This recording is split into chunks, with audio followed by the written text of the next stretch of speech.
Ẹ wá wo ohun tí Annie Idibia ṣe tó mú kí gbogbo àwọn ènìyàn pariwo. Juma Juice ó ṣe àdúrú nǹkan yìí tán fún Priscilla Ojo. Kí ni nǹkan tí Juma Juice ṣe? Ẹ jókòó ẹ gbọ́ ìròyìn náà lẹ́kùnrẹ́rẹ́.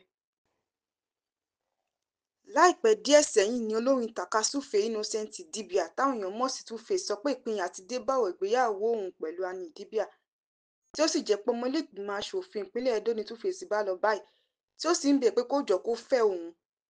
Ìròyìn tí a gbọ́ nígboro ayé ni pé Tuface ti kó kúrò nílé jọ̀hàn-jọ̀hàn tó kọ́ sẹ́kọ̀ọ́, tó sì ti lọ sí ìpínlẹ̀ Edo níbi tí ó ń gbé báyìí láti má jìnnà sí olólùfẹ́ rẹ̀ ìyẹn aṣòfin Natasha. Gẹ́gẹ́ bí nǹkan tí wọ́n sọ, wọ́n ní Tuface ti gba yàrá kékeré kan sẹ́gbẹ̀ẹ́ ilé Natasha ní Benin kí wọ́n bá jìnnà sí olólùfẹ́ rẹ̀.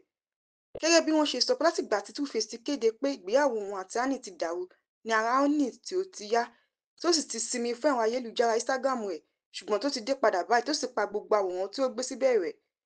Oríṣiríṣi àmọ̀ràn làwọn èèyàn ti ń gba Annie pé kó túra ká, kó dárayá, bí tọ́kọ bá kọ ni, ọkọ là ń fẹ́. Káàbọ̀, ṣe dáadáa ló dé, a ti ń retí rẹ o, káàbọ̀. Òun ló gbẹnu àwọn olólùfẹ́ Juma Juice ọmọ orílẹ̀-èdè Tanzania tó jẹ́ ọkọ Priscilla Ojo ọmọ Ìyábọ̀ Òjó látàrí bó ṣe balẹ̀ sí orílẹ̀-èdè Nàìjíríà fún ìpalẹ̀mọ́ àṣekágbá ìgbéyàwó òun àti Priscilla Ojo tó máa wáyé ní oṣù tó ń bọ̀ yìí. Àwa gbà ládùúrà fún wọn pé ẹ̀yìn ìyàwó ò ní mọ ẹní o.